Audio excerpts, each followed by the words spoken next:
Now that last week's election is behind us, what's left on Quinton Lucas's to-do list, other than presiding over a World Cup? Is there anything more we can expect of him before he leaves office? Kansas lawmakers are now home, but not before enacting a flat tax that Governor Laura Kelly claims will be financially ruinous.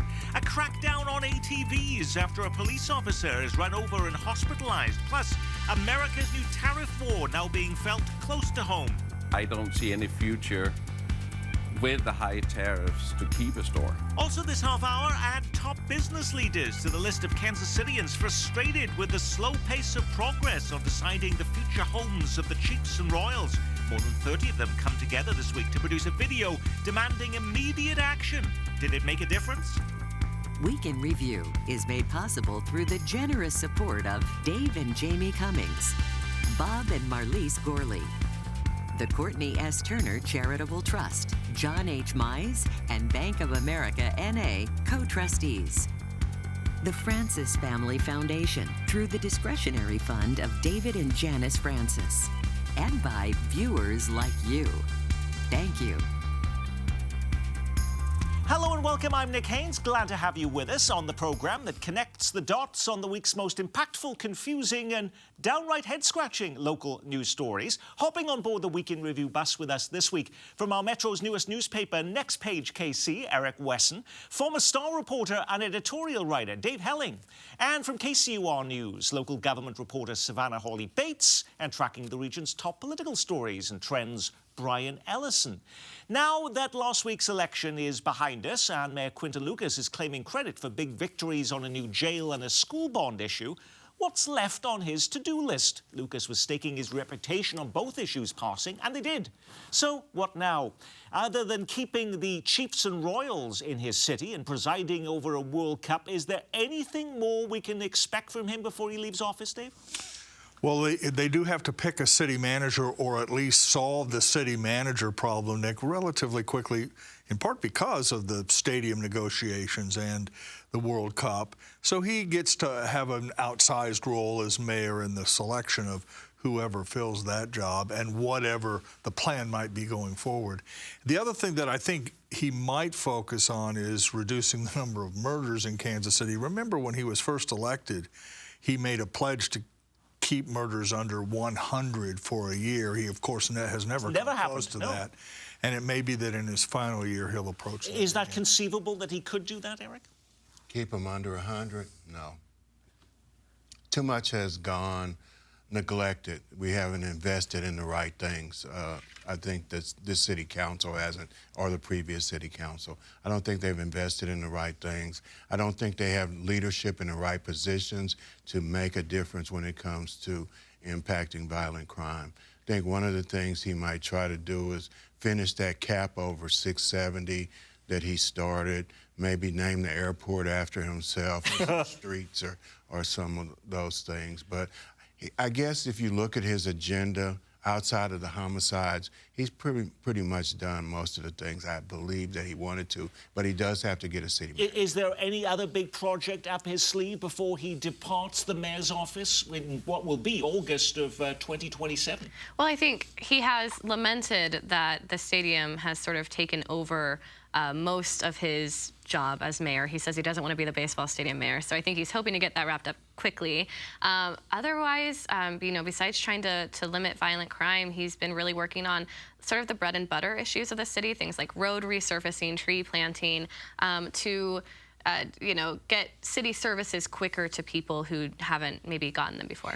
I always see these tweets and social media messages about how amazing we're doing, how many more miles we're doing, and yet perhaps the experience of average residents isn't the same as that. They still see these huge potholes on the roads. It really depends on where you are, because with their street resurfacing program, they target a few major streets each year. And certainly, like, my neighborhood may have gotten a lot of street resurfacing, but maybe somewhere in the North Linden or maybe somewhere in South Kansas City. But it's sort of on a rotation.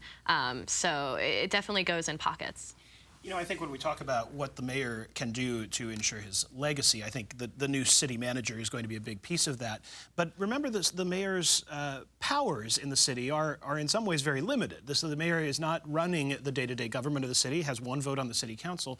There is one way that the mayor can make a big difference, though, and that's if he chooses to be involved in the selection of his successor, if he throws his support or works for the next mayor. And that could help ensure, if he is successful at getting what he wants, that his priorities, his vision continues after he's gone. Just for the historical record, of course, Sly James supported Jolie Justice, who lost, and actually Sly James was very opposed to the election of Quentin Lucas to that job, so it doesn't always translate or transfer to new candidates. Is almost every member of the city council fancying themselves as Quentin Lucas's replacement right now, Eric? No, I think it's only 3, maybe 4 so far that are the voices that I've heard. But one other thing I think he probably needs to do before he leaves office, he needs to buckle down and get something done with public transportation.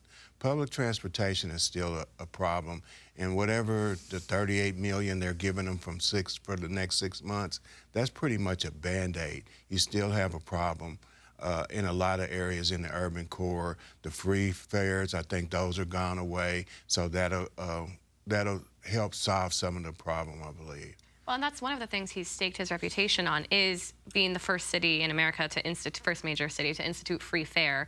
And he says that's not going away. With this new fare system, which will charge $2, it will offer what they call functionally free fare to people who are low income, who are getting social services. So they can get a voucher students. Or some sort of special card? It's definitely going to be harder than it is right now, where you just get on the bus. You have to now go to the health department and get a certain card.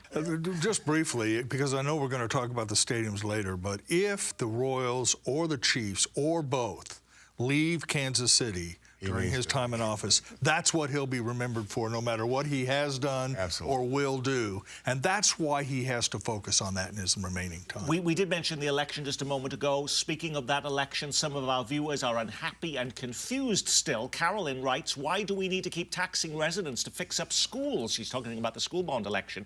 Wasn't the lottery, gambling, and now sports betting supposed to fund education? What's happening to that money, Brian? Well, the money from the Missouri Lottery does indeed fund education, but you need to know some things about how that works.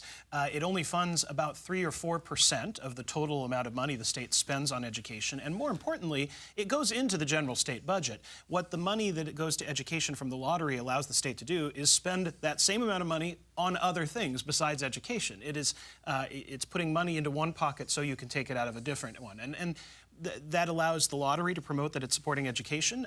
It does. It is a significant part of the state's budget, but the state could still be giving more money to education. The lottery actually frees it not to do so. And just quickly, most of the state money goes for operation and not for capital improvements, and this bond issue was capital. Right.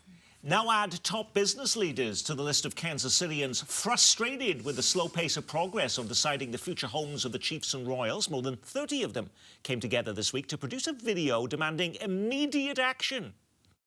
Time is not on our side. While both teams are working hard to evaluate their future in KC, other markets are actively competing to lure them away. To keep these cherished franchises in KC, we need strong, realistic, public-private partnerships that make staying home in our region the only choice.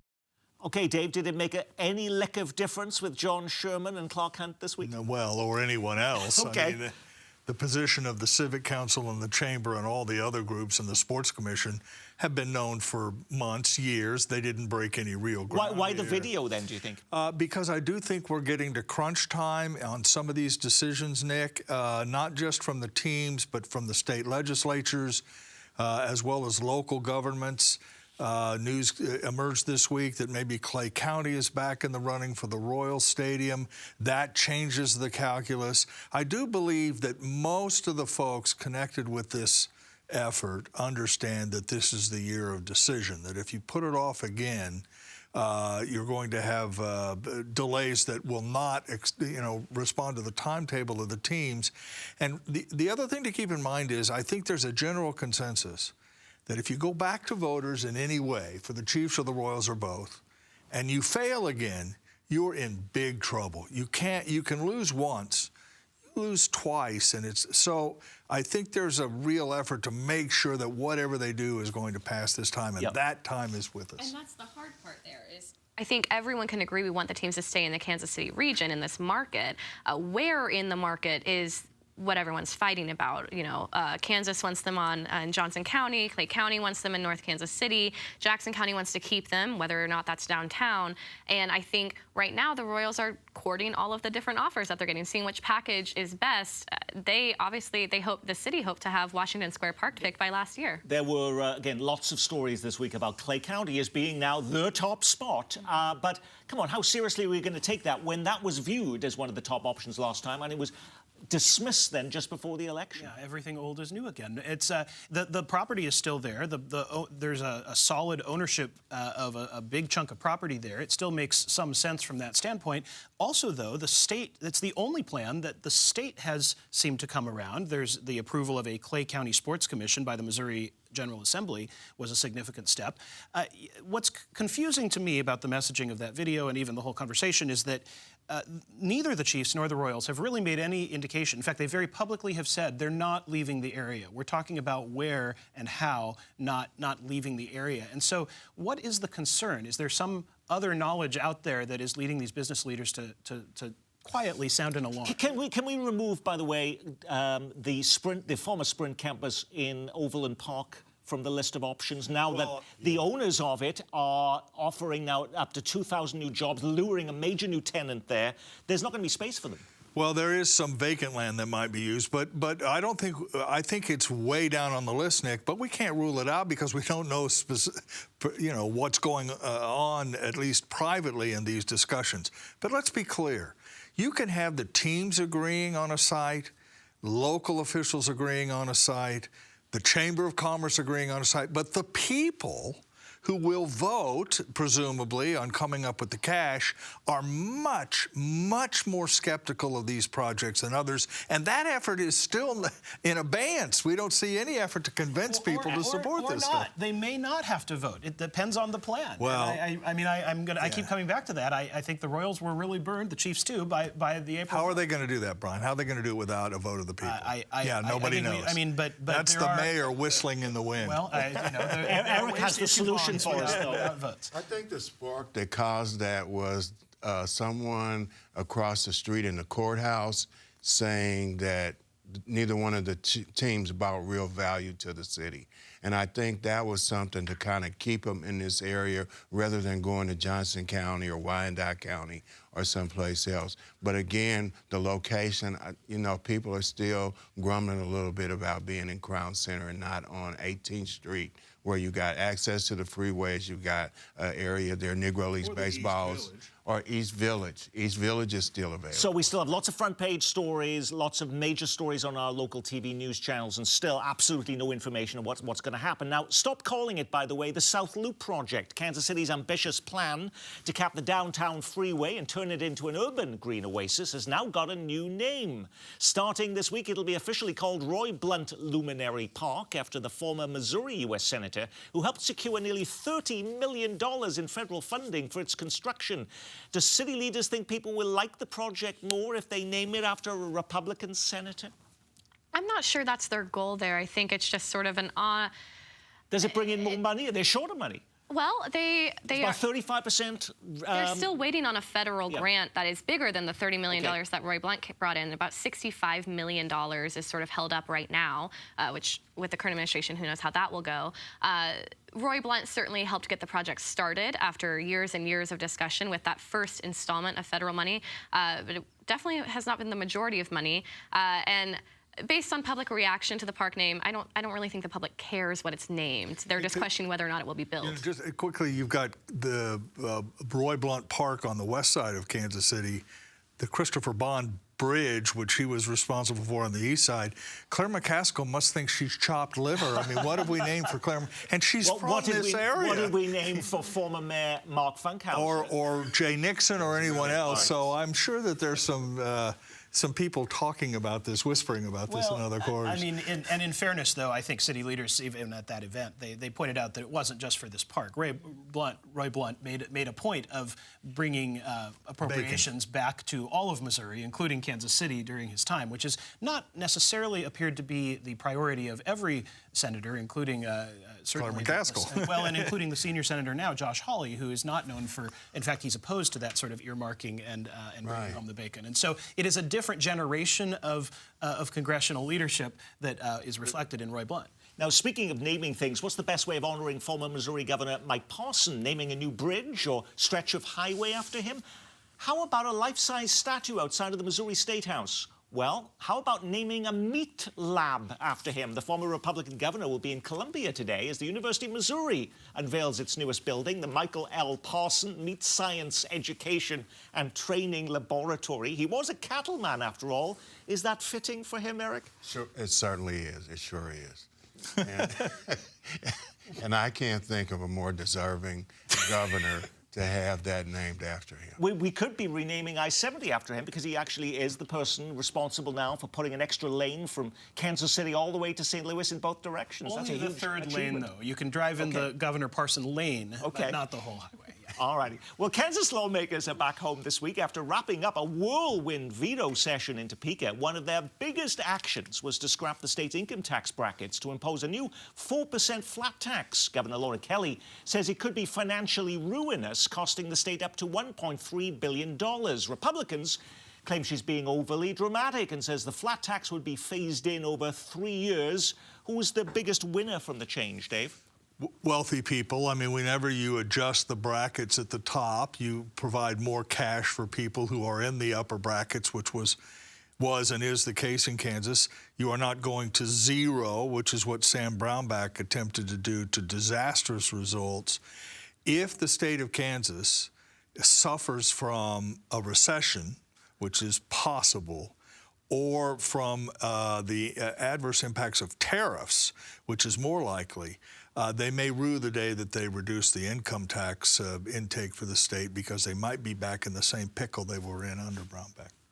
Yeah, I mean, I think if you look at the state of Democrats in Kansas, the reason they have legs to stand on still is because of the ruinous governorship of Governor Brownback with regard to finances. I think, which a new generation of voters don't even understand or don't even know who he is. So the question for Republicans pushing for further tax reductions is, do they want to find themselves in the same situation for the next generation? And I guess my point is that it's always easy to cut taxes, particularly income taxes, when times are flush, because you have excess, some of it because of COVID funding from the federal government, but also because the economy has been performing relatively well over the years, particularly the farm economy. But if all that collapses, and you've also cut tax rates so dramatically, and the schools start saying, wait a minute, we're not getting enough money, they go back into court, you could be right back in the soup you were in before. And that's what Laura Kelly is on. Well, and in fairness, this is not what Governor Sam Brownback proposed. It is not nearly as dramatic a cut. And yet the question is, where does it end? Does the next legislature come back and want even further cuts? Now, we know that Kansas City has been plagued by street racing and a phenomenon known as sideshows, but Kansas City has a new problem to worry about: all-terrain vehicles.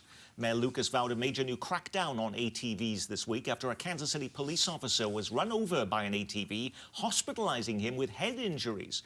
Until there's a new jail, but what can Lucas really do? And would people doing this be candidates for that new facility that was just approved at the ballot box last week? Yes, absolutely. And the one that ran over the police officer, he might get to be in the new Jackson County jail until he goes into a state prison.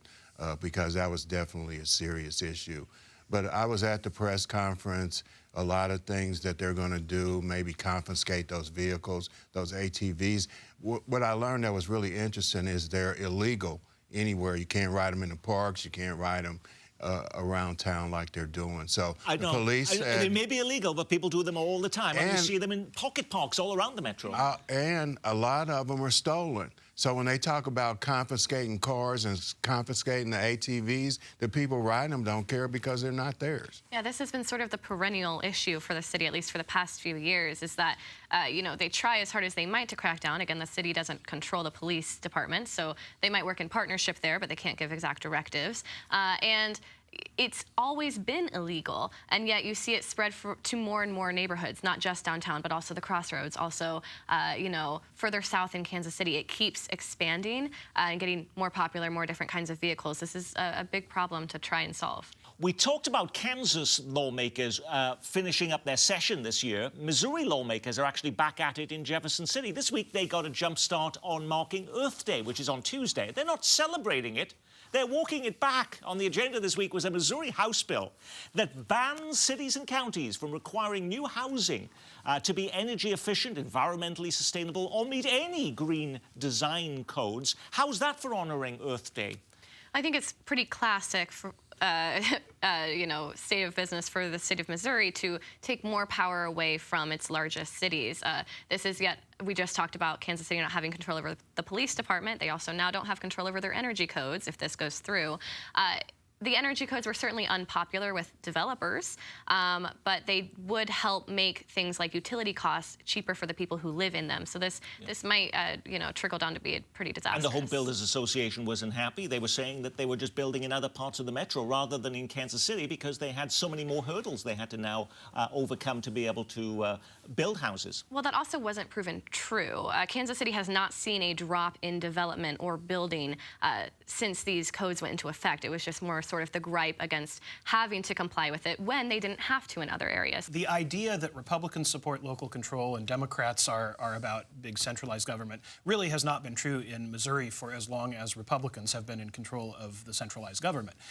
Whoever is in charge has tended in Missouri to believe that the people in Jefferson City know better. Is America's new trade war finally hitting home? The owner of My Home Furniture in Johnson County announced it's closing this week, a victim, it says, of uncertainty over tariffs. The store's owner says 99% of its products are imported. I don't see any future with the high tariffs to keep a store.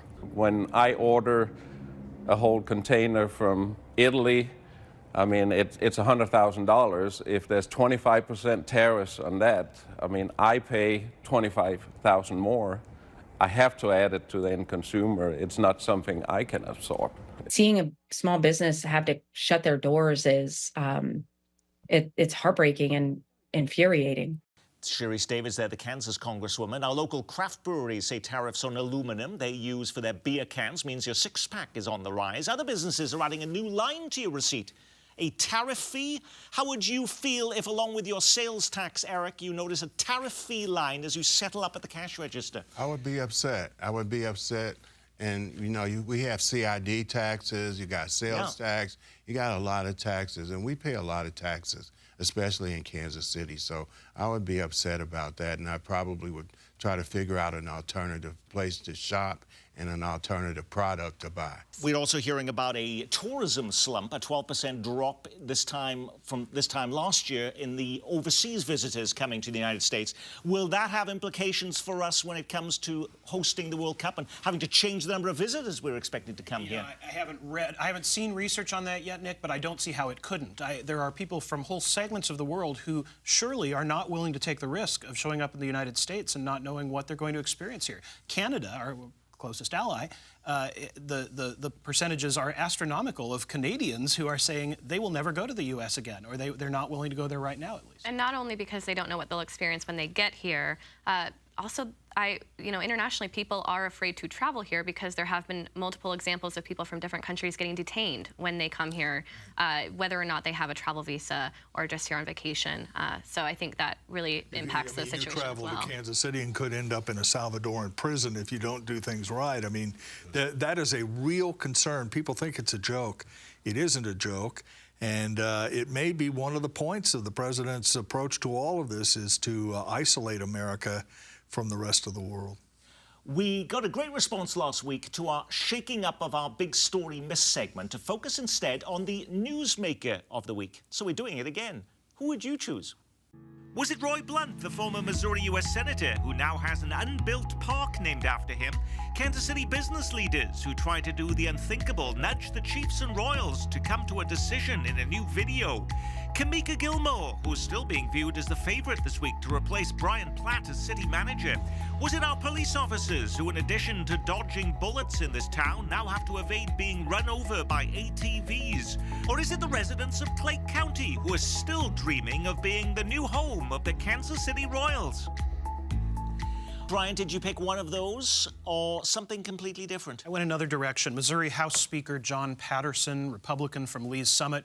The House this week passed the resolution that could put on the ballot before Missouri voters an amendment to undo abortion rights, also to enshrine gender-affirming care for youth in Missouri.